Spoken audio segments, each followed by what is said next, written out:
Hello everyone, welcome to Career Launcher. And in today's session, we are going to talk about CSAT quantitative aptitude. And this is a session for time, speed, and distance. And this is the first session of time, speed, and distance.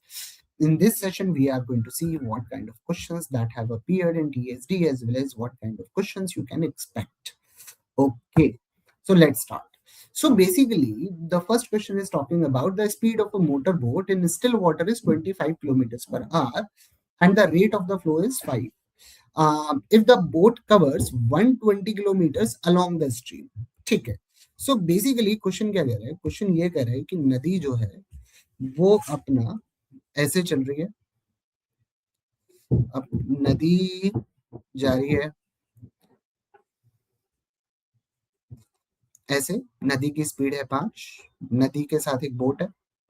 Boat चल रही है. Boat की speed है 25 और ये दोनों same direction में चल रही हैं. अलोंग द स्ट्रीम का मतलब सेम डायरेक्शन में. तो इसका मतलब बेसिकली जो इफेक्टिव स्पीड ऑफ बोट होगी वो होगी 30 किलोमीटर पर आवर, क्योंकि दोनों की डायरेक्शन सेम है. तो ये 5 की स्पीड से चल रहा है, ये 25 की स्पीड से चल रहा है. So whenever we talk about downstream flow, so or downstream movement of anything, so that is called as, that is given by, downstream speed is given by v plus u, where v is the speed of the boat and u is the speed of the river. और जब हम upstream की बात करते हैं, upstream का मतलब against the stream की बात करते हैं, तो अपस्ट्रीम में जो इफेक्टिव स्पीड होती है that is given by v minus u, where v is the speed of boat and u is the speed of river. ठीक है. यहाँ पे अलोंग द स्ट्रीम है मतलब डाउन स्ट्रीम है. डाउन स्ट्रीम में स्पीड हो गई 30. It covers a distance of 120 kilometres. तो इसका मतलब डिस्टेंस 120 है, स्पीड 30 है, तो कितना टाइम लगेगा जाने में? Time comes out to be 4 hours. इसका मतलब 120 upon 30, distance upon speed will give you time. Okay. what distance will it cover in the same time against the stream?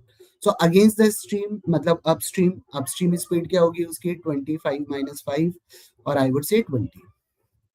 So speed हो गई 20, time हो गया 4 hours. So what is the distance traveled? That is going to be 80 kilometers. So answer of this question is going to be option A, that is 80 kilometers, and that is the distance traveled against the stream in the same time. चलिए question number 2 पे चलते हैं. Question number 2 क्या कह रहा है? दो cyclist हैं, सेम डिस्टेंस चल रहे हैं 10 किलोमीटर और 15 की स्पीड से. Distance travelled by each of them, एक बंदा जो है वो दूसरे से 25 मिनट ज्यादा लेता है. ठीक है. और हमको डिस्टेंस चाहिए. तो एक है जो 10 की स्पीड से चल रहा है, एक 15 की स्पीड से चल रहा है. लेट से 15 वाले को टी टाइम लग रहा है, तो 10 वाले को टी प्लस 25 लगेगा. स्पीड कम है तो टाइम ज्यादा लगेगा. ठीक है. ये टाइम जो हमने लिया हुआ है ये मिनट में है, जो स्पीड है ये किलोमीटर पर आवर में. What is the distance? Distance is going to be 15 into t. अब यहाँ पे एक डाउट हो सकता है कि ये स्पीड तो किलोमीटर पर आवर में है या ये जो टाइम है ये मिनट में है.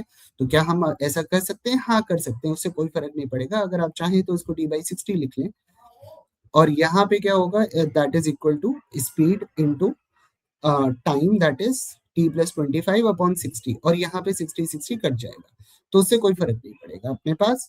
तो अब यहाँ पे ये आएगा 3, यहाँ पे आएगा 2, तो ये आ गया 3t is equal to 2t plus 50. तो यहाँ पे t कितना आ गया? 50 मिनट. सो बेसिकली r की अगर हम बात करें तो r का मतलब t upon 60, that is going to be 5/6 hours. So what is the distance? Distance is equal to speed into time. So 15 into 5/6, that comes out to be 75 upon 6. और ये जो वैल्यू होगी ये 12.5 के आसपास होगी. Answer is going to be option A, that is 12.5 kilometre. चलिए अगला क्वेश्चन देखते हैं. एक रेस है 200 मीटर की है.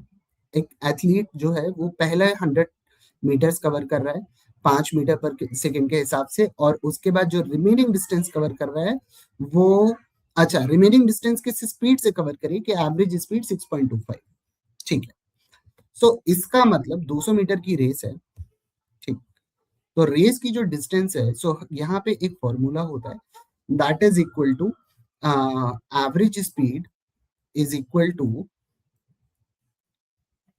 Total distance upon total time. ठीक है. Total distance upon total time. ठीक है, तो हम ये वाला फॉर्मूला इसमें यूज करेंगे कि एवरेज स्पीड जो होगी वो total distance upon total time के बराबर होगी। ठीक है, अब यहाँ पे हमें टोटल टाइम तो पता नहीं है, तो हम क्या करते हैं, टोटल टाइम जो होगा, so we can say total time is equal to total distance upon average speed. So total distance हमें गिवन है 200, एवरेज स्पीड हमें गिवन है 6.25। 6.25 को हम 25/4 लिख सकते हैं, 8:32, तो हमें आएगा 32 सेकेंड। ठीक है, अब यहाँ पे क्या है कि 100 मीटर चल रहा है वो 5 की स्पीड से, तो 100 मीटर, सो मतलब 200 जो मीटर है वो उसने उस 200 मीटर को दो डिस्टेंस में ब्रेक कर लिया, पहला 100 मीटर्स और दूसरा 100 मीटर्स।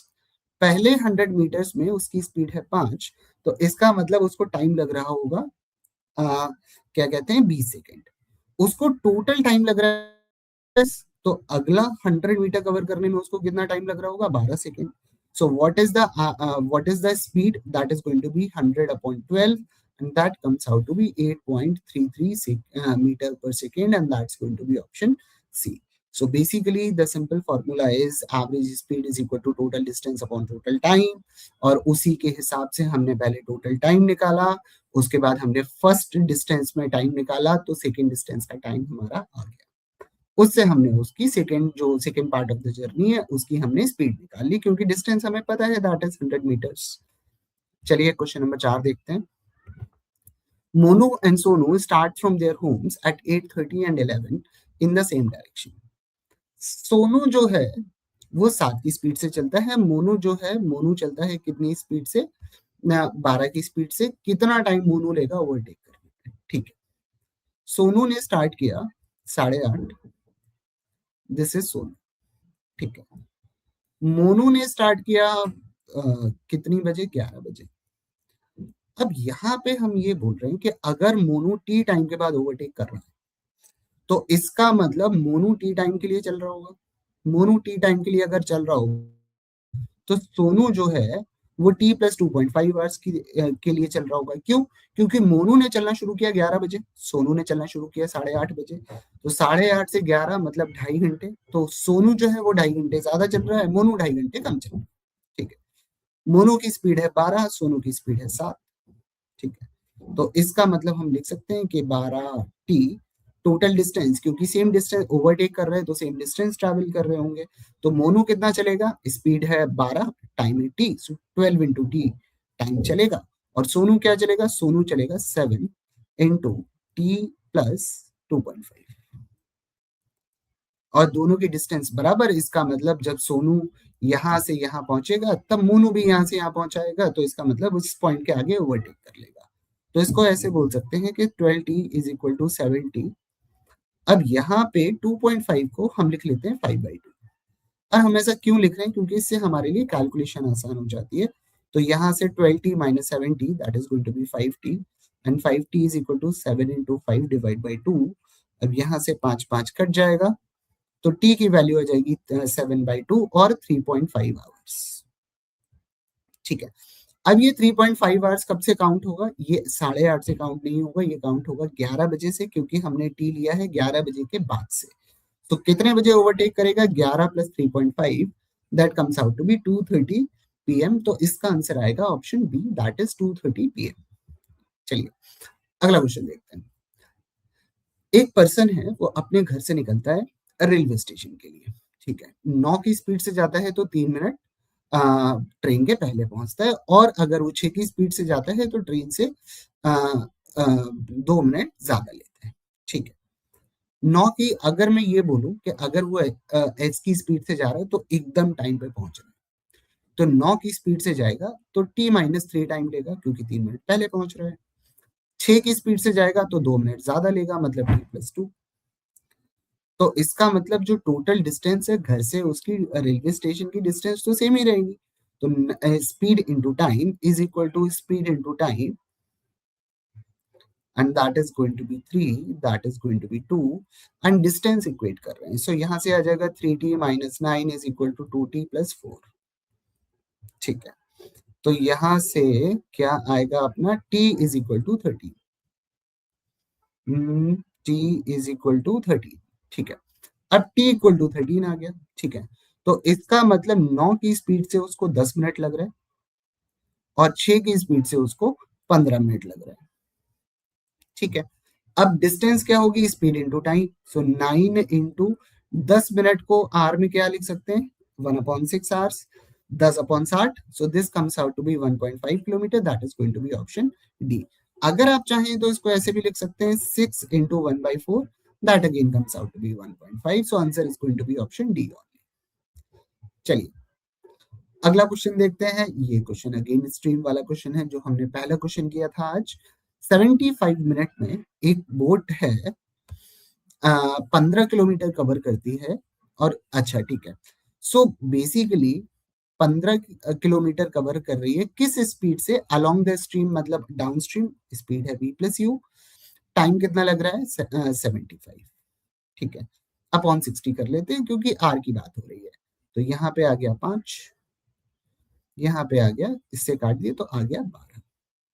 तो v+u आ गया अपना 12, ठीक है। अब वो 14 किलोमीटर कवर कर रही है कब, जब अगेंस्ट द स्ट्रीम है। तो अगेंस्ट द स्ट्रीम का मतलब अपस्ट्रीम, अपस्ट्रीम स्पीड क्या होगी, v-u। कितना टाइम लग रहा है, distance is equal to speed into time upon 60, ठीक है। 7 से काटा, 7 3 जा, यहाँ पे आया 2, 3 से काटा, क्या आया 2। तो यहाँ पे लिख सकते हैं v-u इज इक्वल टू 4। अब हमें v की वैल्यू निकालनी है या u की, हमें निकालनी है v की, क्योंकि बोट बोट की स्पीड पूछी हुई है। तो मैं दोनों को ऐड कर देता हूं, तो 2v comes out to be what 16, so v comes out to be what 8। तो यहां से सीधे सीधे अपना आंसर आ जाएगा, and that is going to be option C. So basically ध्यान रखिए, along the stream is downstream, that is v+u, against the stream that is upstream, that is v-u। तो ये स्पीड्स हमेशा याद होनी चाहिए सबको। चलिए अगला क्वेश्चन देखते हैं। एक साइक्लिस्ट है, उसने जर्नी स्टार्ट की 72 किलोमीटर्स की जर्नी है, 36 किलोमीटर से चल रहा है। आफ्टर सम टाइम उसकी स्पीड हो जाती है 27 the rest of the journey, और उसने टोटल जो जर्नी कवर की है वो 150 मिनट्स में की है। कितनी डिस्टेंस के बाद उसने अपनी स्पीड कम की, ठीक है। तो एक काम करते हैं, यहाँ पे ये मान लेते हैं डिस्टेंस पूछा गया है।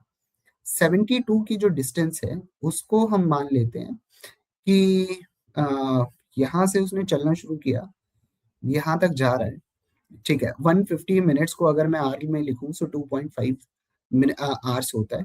150/60, 2.5 घंटे की बात हो रही है।